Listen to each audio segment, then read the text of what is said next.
Kita pada malam yang berbahagia ini dihimpunkan lagi oleh Allah dalam majlis yang penuh mulia, yang dicintai oleh Allah Subhanahu Wa Taala, iaitu majlis ilmu, untuk kita sama-sama menyambung pengajian kitab Bidayatul Hidayah yang dikarang oleh Imam Ghazali rahimahullah. Mari kita bacakan ummul kitab dan hadiahkan kepada beliau dengan niat mudah-mudahan Allah kurniakan kita keberkatan ilmu, dibukakan kefahaman zahir dan batin, dan dicurahkan ke dalam dada kita seperti mana yang telah dilimpahkan ke dalam dada beliau. Wa ila hadratin nabiyil mustafa sallallahu alaihi wasallam. Al-Fatihah.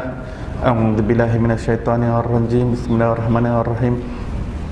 Alhamdulillahi rabbil alamin, arrahmanir rahim, maliki yaumiddin, iyyaka na'budu wa iyyaka nasta'in, ihdinas siratal mustaqim, siratal ladzina an'amta 'alaihim ghairil maghdubi 'alaihim waladdallin. Amin. Baik, kita berada pada muka surat 167. Kita telah terhenti agak lama juga kerana bulan lepas saya tak dapat hadir sebab ke Terengganu. Jadi bulan lepas kita skip, jadi kita sambung semula pada muka surat 167. Adab-adab pergaulan. Di sini Imam Ghazali sedang membincangkan berkenaan dengan pergaulan dan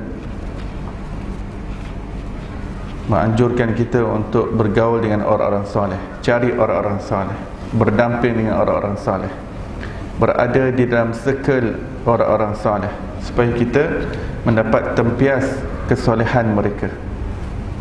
Sebab kesan perdampingan adalah nyata, jelas. Kita banyak berdamping dengan orang cinta dunia, akan terkena tempias cinta dunia kepada kita.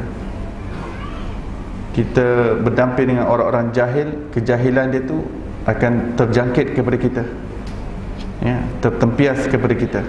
Kenapa? Kita sentiasa duduk dengan dia, bincang dengan dia. Sebab dia jahil, dia pun bincang perkara-perkara di atas kejahilan. Maka kita mendengar perkara-perkara dan kenyataan-kenyataan yang diselubungi dengan kejahilan, maka bertambah kejahilan pada diri kita. Tapi apabila kita berdamping dengan orang taat, kita dapat tempias kekuatan untuk taat pada Allah. Berdamping dengan orang-orang saleh, berdamping dengan orang-orang alim, kita mendapat tempias kesolehan dan keilmuan mereka. Kita mendapat keberkatan duduk mendengar majlis mereka, mendengar ilmu daripada mereka, mendengar untaian kata-kata daripada mereka, teguran dan nasihat-nasihat. Ini menghidupkan hati manusia, tempias yang menyiram jiwa kita agar hidup dengan Allah Subhanahu Wa Taala. Baik, Imam Ghazali mengatakan, maka inilah 5 syarat yang perlu engkau cari di dalam memilih sahabat. Sebelum ni beliau sebut 5 syarat. Yang pertama, cari orang yang berakal. Kedua, orang yang baik akhlaknya. Ketiga, orang yang soleh. Keempat, orang yang tak tamak dunia. Kelima, orang yang benar, orang yang benar, orang yang jujur. Kita berkawan dengan orang scammer, kita pun terikut nanti nak jadi scammer, ya. Kawan dengan orang jenis balon duit orang lain, lama-lama terjangkit. Tengok dia pakai kereta besar, rumah besar, poket besar, terasa nak ikut juga, rasa nak penuhkan poket dunia, jadi scammer juga. Asal dia tak scammer, tapi berkawan dengan orang scammer, berkawan dengan penipu, berkawan dengan orang yang tak lurus, hidup dia tak lurus, ya. Dia cari orang yang benar, cari orang yang lurus perjalanannya, orang yang jujur, ya. Itu 5 syarat kata Imam Ghazali. Barangkali susah engkau mendapatkan orang yang memiliki kesemua sifat-sifat ini, walaupun pada orang yang duduk mengaji di surau-surau atau duduk beribadah di dalam masjid. Oleh itu tiada ada jalan bagimu kecuali engkau memilih satu di antara dua jalan. Jika kita hidup dalam satu zaman yang ada dalam kepompong agama, dah ada dalam komitmen agama, yang dah datang masjid surau pun, tapi masih lagi tak memenuhi kelima-lima syarat tersebut, maka ada dua jalan, dua option. Pilih salah satu. Pertama, beruzlah, iaitu mengasingkan diri daripada orang ramai, kerana disitulah letaknya keselamatanmu. Beruzlah ni maksudnya kita tak campur hal orang. Kalau campur, kita terbabit sekali, kerana masyarakat dah rosak. Kalau kita campur juga dengan masyarakat, kita takut kita terpengaruh dengannya. Tapi kalau kita tahu kita ada kekuatan, kalau nak bercampur dengan masyarakat, tidak ada masalah, dengan niat supaya masyarakat boleh berubah dengannya. Mudah-mudahan dengan adanya dia dalam masyarakat, masyarakat boleh berubah. Ini ada orang yang mengetahui kemampuan dirinya, tapi kalau dia tak mampu, kalau dia bercampur juga, dia akan terlibat sama dengan kerosakan masyarakat tersebut. Maka mengasingkan diri ni bukan pergi masuk hutan, bukan pergi masuk dalam gua bertapa. Mengasingkan diri maksudnya dia jaga hal dirinya sendiri, dia tak campur hal orang.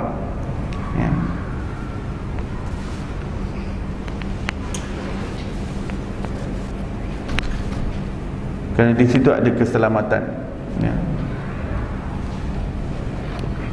Zaman sekarang ni, kalau orang tak ada handphone, dah kira beruzlah dah. Zaman sekarang punya style.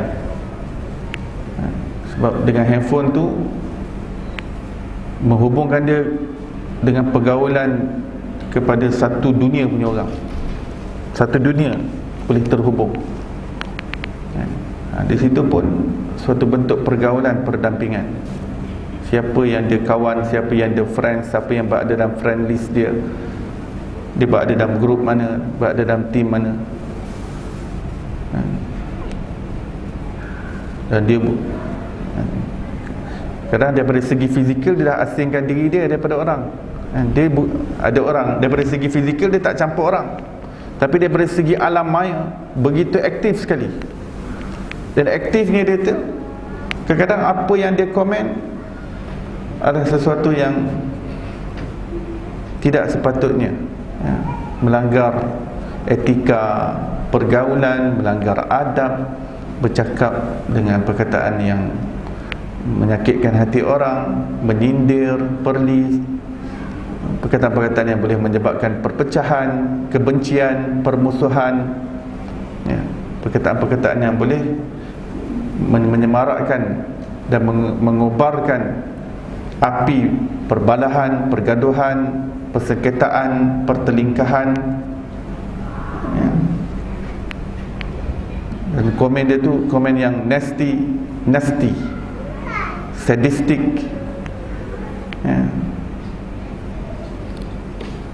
yang sarcastic, nasty, sadistic, sarcastic. Tapi daripada si fizikal dia diam, dia tak campur orang. Tapi di alam maya dia bercampur dengan orang. Dan cara campur tu, kalau dia bagi komen, oh macam ni punya dia, lalu senyap. Tapi sekali keluar komen kat FB, Allah, takut, takut perkataan-perkataan macam ni boleh keluar daripada orang Islam. Boleh bercakap macam ni, macam ni boleh orang Islam cakap. Ada jenis orang yang dah memang hadir majlis ilmu, tapi sebab media sosial punya pasal, hilang adab, hilang etika. Dah terbiasa dah duduk majlis ilmu, dah biasa dah hadir majlis para ulama, Tapi bila dia komen inna lillahi wa inna ilaihi raji'un, sekali dia komen ataupun dia posting la haula wala quwata illa billahil aliyyil azim, tak menggambarkan yang ini jenis orang duduk dalam majlis ilmu, ya. Tak menggambarkan dia ni jenis orang yang berkomitmen dengan majlis ilmu, ataupun masih dalam proses, masih mentah. Dan yang lagi membandingkan ialah kalau ahli ilmu itu sendiri, asatizah itu sendiri, apabila bermedia sosial, dia terlupa yang di situ pun tempat untuk dia beradab. Kerana dia terlepas pandang perkataan-perkataan yang dikeluarkan juga tidak menggambarkan adab, sehingga orang tertanya, betul ke ustaz macam ni? Betul ke ni orang belajar agama macam ni? Perkataan macam ni kadang orang awam pun tak guna perkataan tu kadang-kadang. Betul ke ni asatizah? Betul ke ni? Betul ke ni jenis orang ngaji pondok? Betul ke ni orang ngaji kitab? Perkataan tu tak menggambarkan dia ni jenis orang ngaji kitab, ngaji pondok, ngaji agama. Dan ngaji agama bertahun-tahun lama, tapi sekali letak komen mengalahkan orang awam, dia punya perkataan keras, kasar, leza, pedas, berapi. Patutnya boleh gunakan perkataan yang lebih sesuai. Bahasa ilmu ni bahasa yang bahasa ilmiah kan. Bahasa ilmiah ni dia tak hentam dengan perkataan-perkataan yang sarkastik, perkataan yang sadistik, perkataan-perkataan yang buruk, perkataan yang keji, perkataan yang hina, perkataan-perkataan yang rendah, perkataan-perkataan yang rendah, perkataan-perkataan yang picisan digunakan. Kesian. Ini media sosial, ini penangan media sosial. Jadi saya ingatkan diri saya sendiri lah. Saya ingatkan diri saya sendiri. Saya sendiri aktif juga dalam media sosial. Takut bab media sosial ni, takut. Sebab sekali upload, satu dunia boleh tengok. Satu dunia.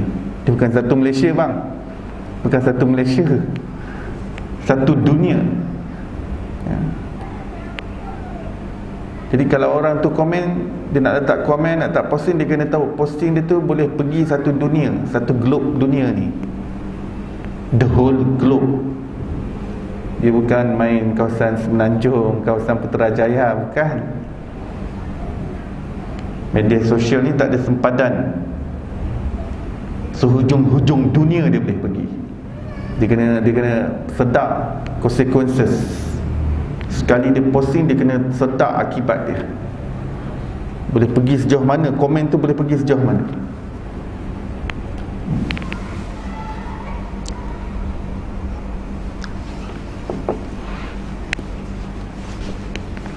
Ya. Itu yang pertama, ya. Mengasingkan diri, ya.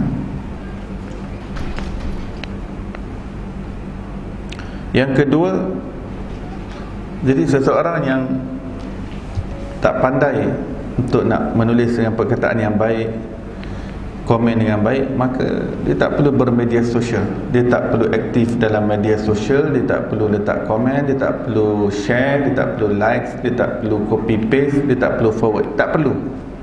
Merugikan dia. Dia akan menyesal di hari akhirat. Dia akan menyesal sesesal-sesalnya, ya, sebab button di situ tu nampak senang je nak tekan, tapi di situlah Rasulullah sallallahu alaihi wasallam mengatakan sudah cukup seorang itu adalah buruk di sisi Allah apabila dia forwardkan apa saja yang dia dapat. Rasulullah kata dia forwardkan apa saja yang dia dapat. Zaman sekarang ni lebih senang nak forward, hujung jari sahaja nak forwardkan, ya. Zaman dulu nak forwardkan khabar ni dia kena mulut ke mulut, zaman Rasulullah. Tapi itu pun Rasulullah dah cukup buruk dah. Semua benda yang dengar semua dia nak sampaikan. Cukup buruk orang tersebut. Zaman sekarang lebih mudah, di hujung jari. copy paste, forward, share. Tuan-tuan dan puan-puan, hari ini kita kena tengok bukan saja apa yang kita share, bukan saja apa yang kita posting, apa saja yang kita komen, bahkan apa yang kita like, apa yang kita follow, apa yang kita subscribe. Itu menggambarkan diri kita, itu makanan kita. Dia feed kita tiap-tiap hari. Benda-benda tu dia feed. Sebab tu dalam salah satu media sosial, dia memang panggil news feed. Sebab dia memang feed kita, dihidangkan kita makanan. Sebab khabar ni dia makanan kepada kita. Kita makan. Jadi kalau ada apa yang berita yang dia bawa tu kotor, jijik, kita makan benda kotor dan jijik. Itu maksudnya feeding. Dia bagi news feed. FB bagi feed, Instagram bagi feed, Twitter bagi feed, WhatsApp ada butang forward dengan copy paste. Semua artikel nak forward, semua artikel, semua video nak forward. Inna lillahi wa inna ilaihi raji'un. La haula wa la quwwata illa billah. Rasulullah kata sudah cukup seorang itu buruk, dia forwardkan semua benda yang dia dapat. Lebih daripada 1400 tahun yang lepas. Hadis sahih pula tu. Hari ni di hujung jari dia nak forward. Hujung jari. Sekali dia forward, satu dunia boleh baca. Sekali button share dia tulis, dia sharekan, satu dunia boleh tengok. Satu button posting, dia post sahaja, satu dunia boleh tengok. Dan dia tanggung consequences dia. Dia pikul akibat dia.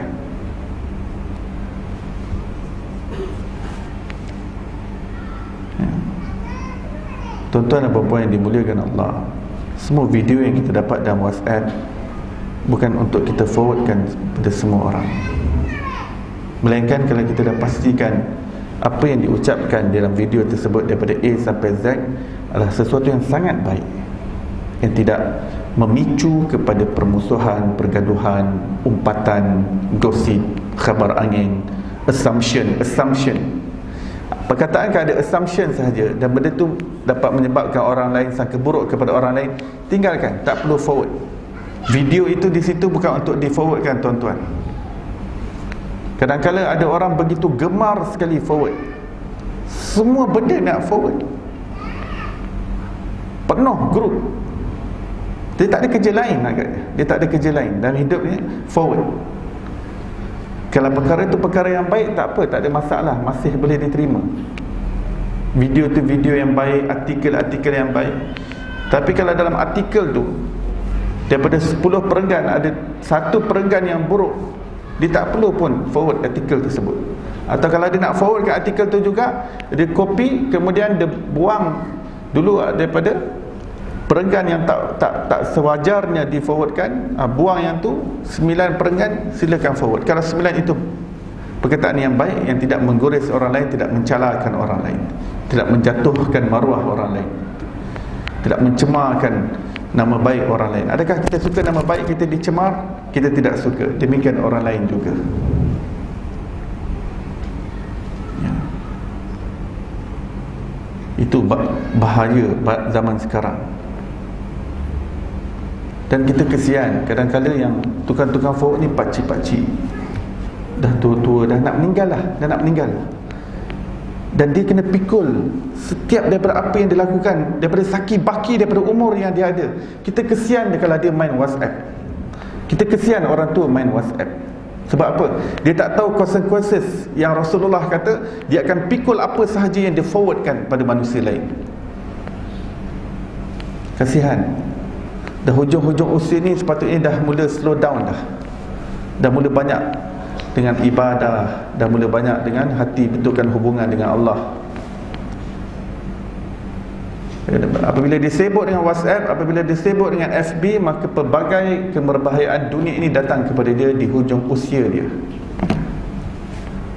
Dah hari ramai orang yang kecundang di hujung usia disebabkan WhatsApp, disebabkan FB.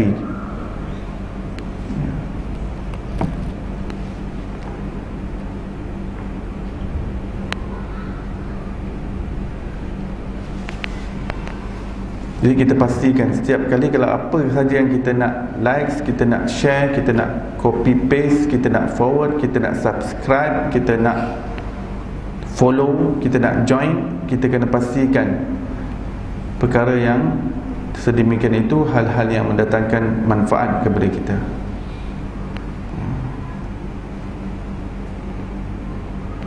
Tahu masa saya mula-mula guna media sosial dulu, saya guna FB, saya ada follow satu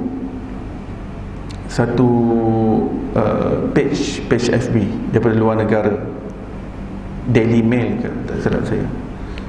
Sebab bagi saya tak nak duduk bawah tempurung. Orang kata kita pun nak tahu apa berita dunia berlaku, kita pun jenis nak tahu apa berlaku dunia ni. Jadi tak duduk dalam dunia, duduk bawah tempurung ni tak. Nama pun Daily Mail, hidangkan berita pada kita. Tapi masalahnya dia bukan saja hidangkan berita, dia hidangkan kisah selebriti, kisah-kisah artis minum apa, makan apa, terjatuh apa. Kadang hujung-hujung dunia kucing hilang pun dia bagi tahu kat dalam tu.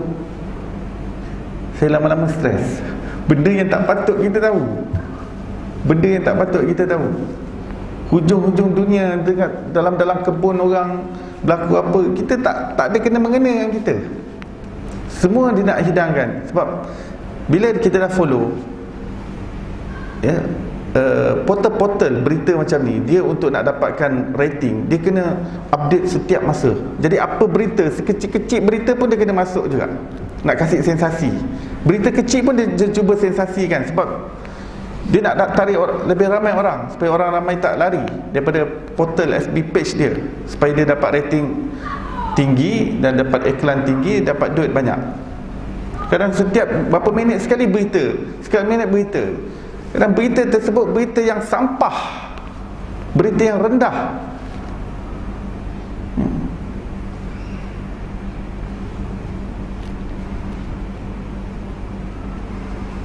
Baca berita Justin Bieber gaduh dengan bodyguard dia.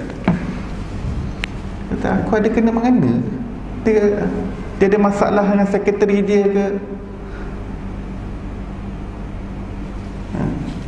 Tak lama lepas tu saya kata ini semua menghidangkan saya makan makanan yang saya baca. Kadang gambar-gambar yang dihidang pun tak menjolok mata, sebab gambar artis, gambar selebriti barat dan sebagainya. Maka saya pun unfollow Daily Mail. Dah, saya kata saya ikut yang Malaysia punya dah. Ikutlah, adalah yang saya ikut satu dua yang Malaysia punya tempatan. Tapi yang tempatan ni pun sama juga. Cerita yang yalah, kita nak tahu berita-berita yang penting, kan? Tapi di situ juga dihidangkan berita-berita yang tak penting, berita-berita yang tak ada kena-mengena dengan kita. Akhirnya saya pun terpaksa unfollow semua sekali. Biarlah bawah tempurung, lebih enak bawah tempurung. Dah, cukuplah. Cukup saya berkawan dengan kawan-kawan orang asatizah, orang-orang alim. Lebih dapat tahu daripada mereka, lebih mudahlah. Tak payah nak tahu tentang satu dunia, terus tengok apa pandangan orang-orang alim yang kita tahu. Mereka mempunyai kewibawaan dan ketokohan dalam ilmu. Mereka bagi feedback terhadap apa yang berlaku di dunia. Lebih mudah. Kalau tak, ianya menyukarkan kita. Ya, akhirnya saya tak subscribe mana-mana, tak follow mana-mana.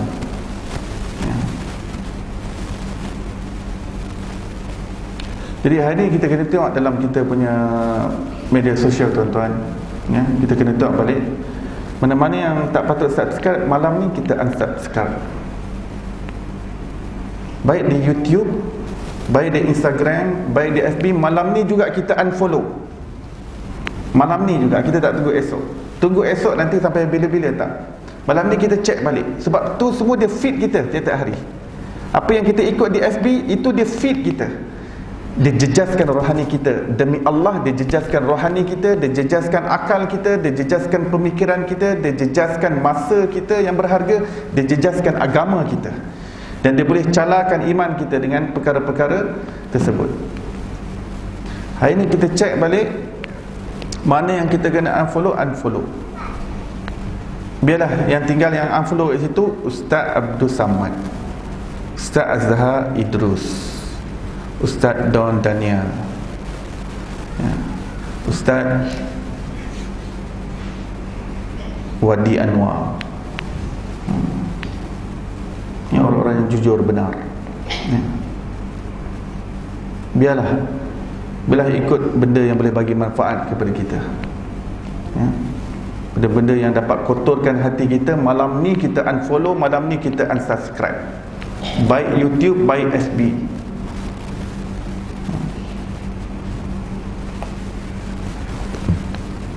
Baik. Kedua, bergaul dengan orang ramai. Macam yang pertama tadi, mengasihkan diri, beruzlah. Yang kedua, bergaul dengan orang ramai mengikut kedudukan mereka masing-masing yang berdasarkan kepada 3 pembahagian. Maksudnya kedua, boleh bergaul walaupun dalam keadaan masyarakat yang agak rosak, tapi boleh bergaul berdasarkan 3 pembahagian. Yang pertama, saudaramu untuk akhirat. Bergaul dengan orang-orang, kawan-kawan yang dapat melorongkan kita kepada syurga, iaitu kepada majlis-majlis ilmu. Majlis ilmu adalah taman syurga. Orang yang bawa kita kepada taman syurga sebenarnya itu lorong untuk bawa kita ke syurga Allah Subhanahu Wa Taala. Saudara akhirat.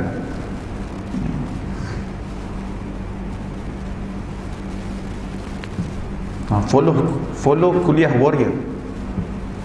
Kuliah warrior. Ini semua yang boleh bagi manfaat kepada kita.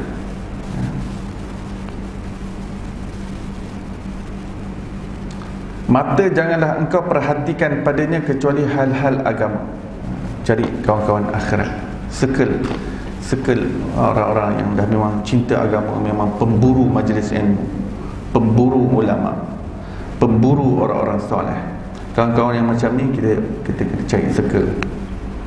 Cari jalan nak damping-damping, riki-riki macam mana, nak rapat dengan dia supaya kita dapat input.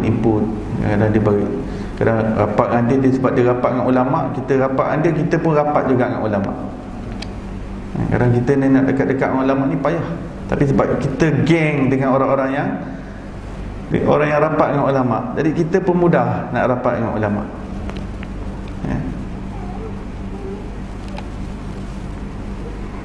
Yang kedua, saudaramu untuk duniamu, yang dapat membantu hal ehwal dunia kita. Maka janganlah engkau perhatikan padanya kecuali hanya akhlak yang baik. Orang-orang yang boleh bantu kita daripada segi dunia kita, bisnes kita, kita ambil orang yang berakhlak baik. Berakhlak baik.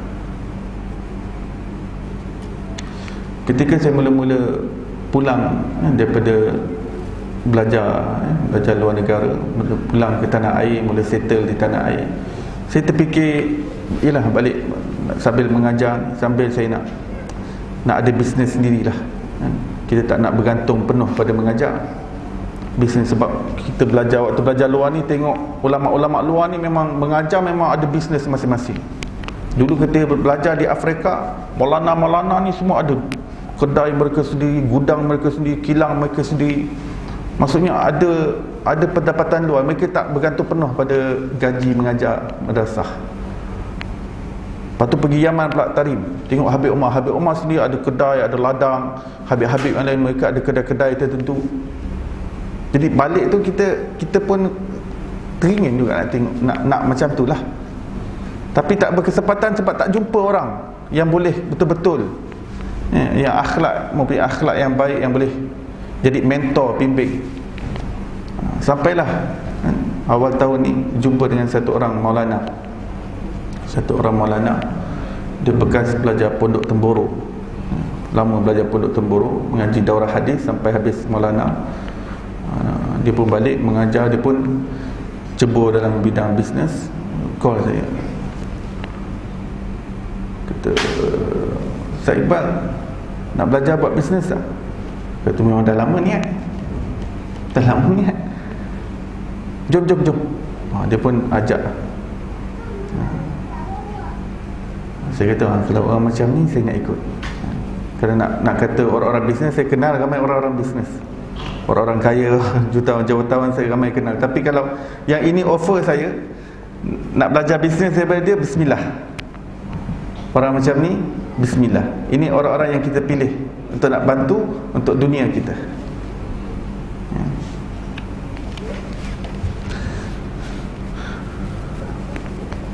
Yang berakhlak buruk kita tinggalkan. Kata kita akan tempias, walaupun rasa macam nak bantu daripada segi dunia kita, tetapi itulah tadi saya sebut, kalau kita kawan dengan skamer, lama-lama kita jadi skamer.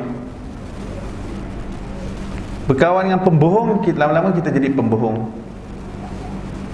Ya, percayalah. Dan orang yang jenis nak scam orang, jenis nak gelapkan duit orang, nak bawa lari duit orang, lama-lama kita terpalit sekali dengan dia. Selewing. Dia pandai bercakap, ditanam tebu di tepi bibir. Ya.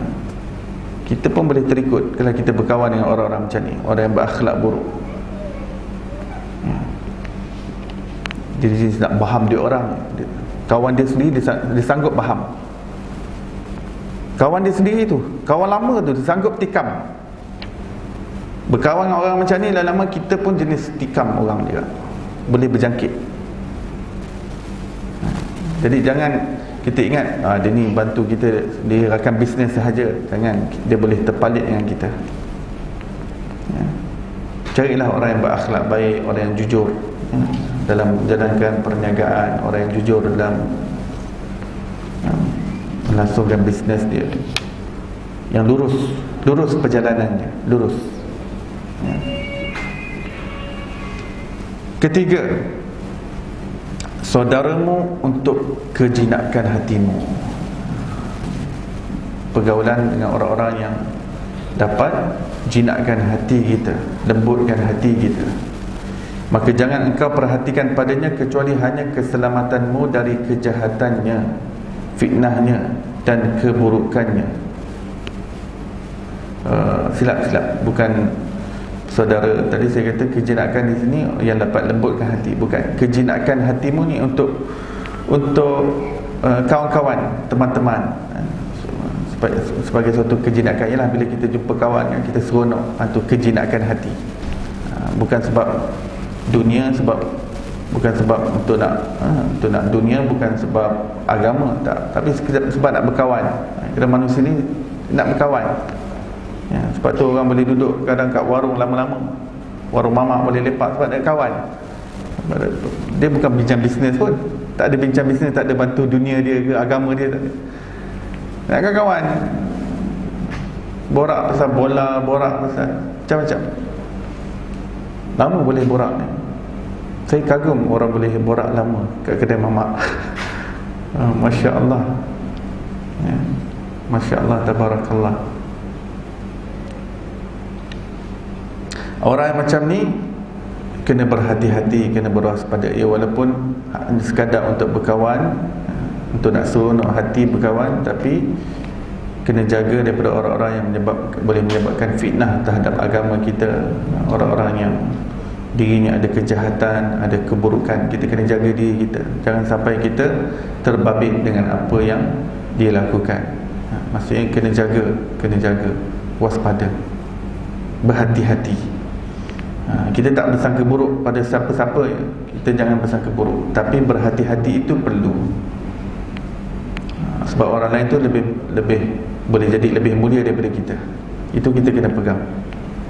Semua orang boleh jadi lebih mulia daripada kita, tapi dalam masa yang sama kita boleh berhati-hati dengan seseorang individu itu, disebabkan pengalaman yang lampau, pengalaman kawan-kawan yang lain dengan dia boleh berwaspada, boleh berhati-hati.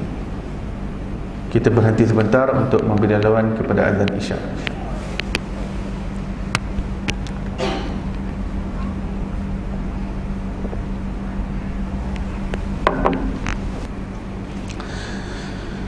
Di dalam perumpamaan lain, manusia itu terbahagi kepada tiga. Yang pertama, orang yang seumpama makanan asas yang tidak boleh tidak daripadanya. Dia ada jenis kawan, dia macam makanan asas, tak dapat tidak, memang kita kena berdamping dengannya, kita tak dapat lari daripadanya. Yang kedua, orang yang seumpama ubat yang diperlukan pada masa-masa tertentu sahaja, bukan setiap masa. Ya, ada orang yang kita gaul waktu kita ada hajat, ada kena-mengena dengan dia, maka kita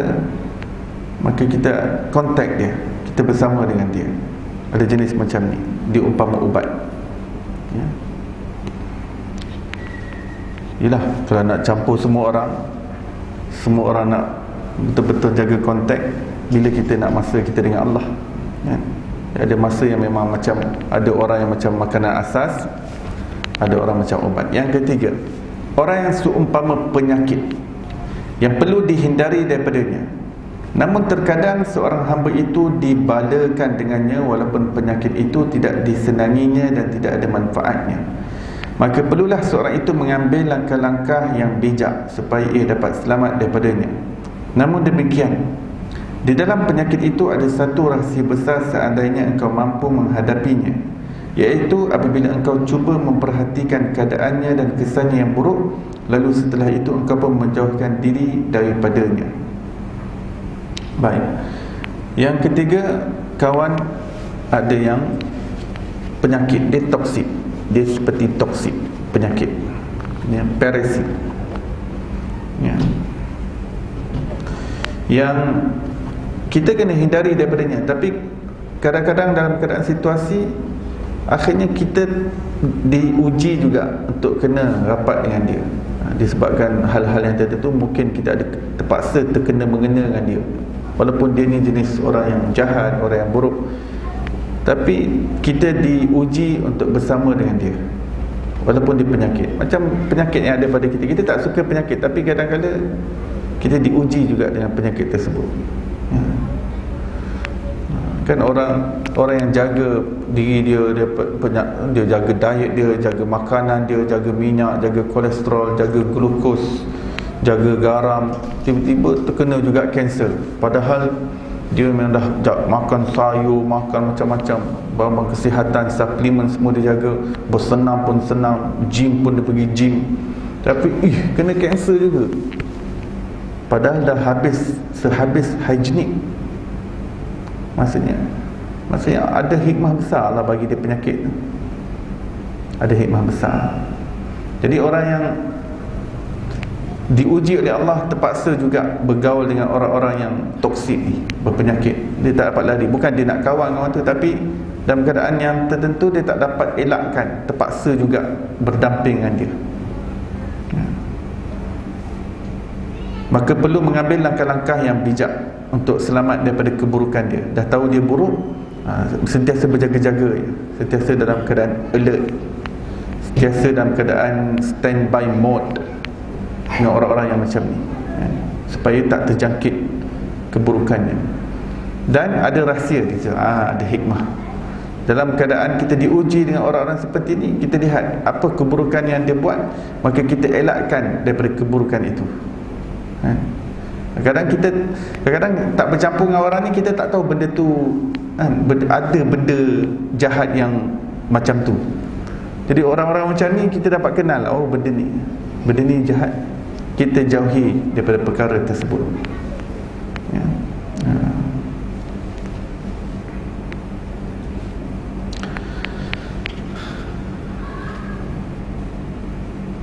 Pernah orang bertanya kepada Nabi Isa alaihissalam, siapa sebenarnya yang mengajar adab-adab kepadamu?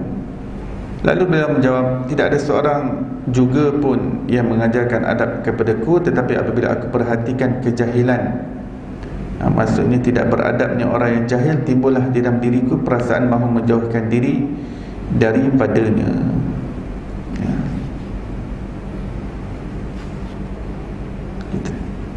Jadi orang tanya pada Nabi Isa, daripada mana kamu belajar adab-adab yang mulia?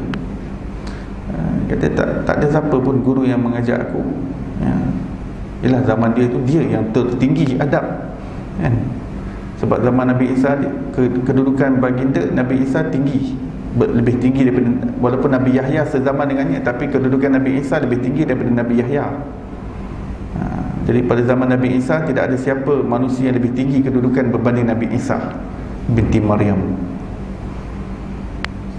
Tapi bila kata aku belajar daripada orang-orang yang buruk, orang-orang yang jenis biadab, jenis kasar, aku tengok apa yang mereka, orang-orang jahil, orang-orang biadab seperti ni, apa pelakuan mereka, aku jauhi daripada pelakuan tersebut. Aku belajar daripada situ. Aku tahu keterbalikan daripada apa yang mereka lakukan, itulah yang mulia.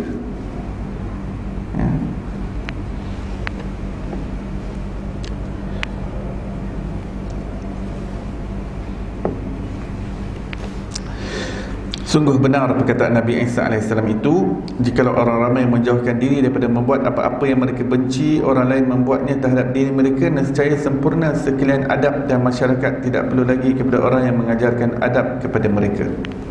Daripada satu sisi, lihat apa yang orang-orang jahil lakukan, kita jauhi perkara tersebut, dan lihat apa yang orang buat kepada kita. Orang mengata kita, berinteraksi kasar dengan kita dengan cara yang jahat, dengan cara yang kita sakit, menyakitkan, mengganggu. Daripada situ kita tahu, perkara ini tak betul, sebab benda tu boleh menyakitkan aku, maka aku jauhkan benda tu daripada lakukan benda yang sama pada orang lain. Jadi kita dapat belajar di situ, dapat belajar. Kadang ada perkataan tu kita nampak, kita rasa macam okey, biasa, tapi bila orang tu cakap, guna perkataan tu terhadap kita, kita terasa, oh jenis perkataan macam ni kita boleh terasa. Maka kita jangan gunakan perkataan macam tu pada orang lain, sebab orang lain boleh terasa, boleh tercalak, boleh tersinggung.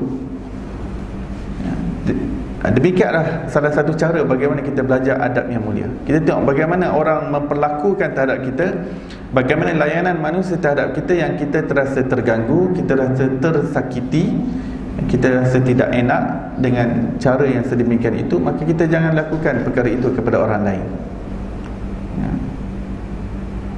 Sebab itu dalam sebuah riwayat mengatakan, layanilah manusia seperti mana kamu suka diri kamu dilayani dengannya. Dan jauhilah diri kamu daripada melayan orang lain seperti dengan layanan yang engkau tidak suka perkara itu diperlakukan terhadap dirimu. Kita tak suka orang mengata kita, kita jangan mengata orang. Kita tak suka orang cerita-cerita tentang kita di belakang kita, kita jangan cerita pasal orang di belakang orang. Dah, banyak zikir, banyak ingat Allah lah, cukup. Dunia sekejap je, dunia sekejap.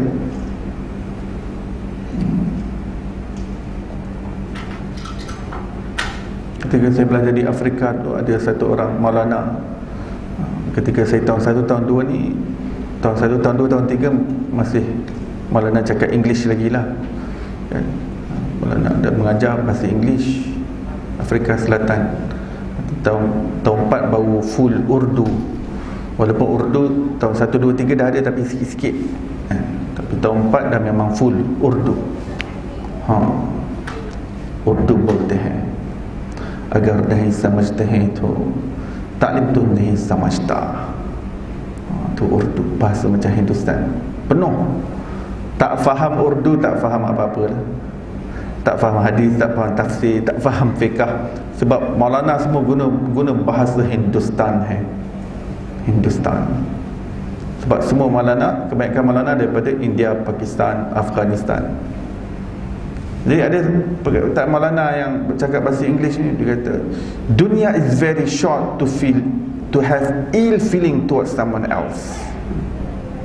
What he said, this dunya is a very short span of time for you to feel ill in your heart, to have ill feeling towards someone else.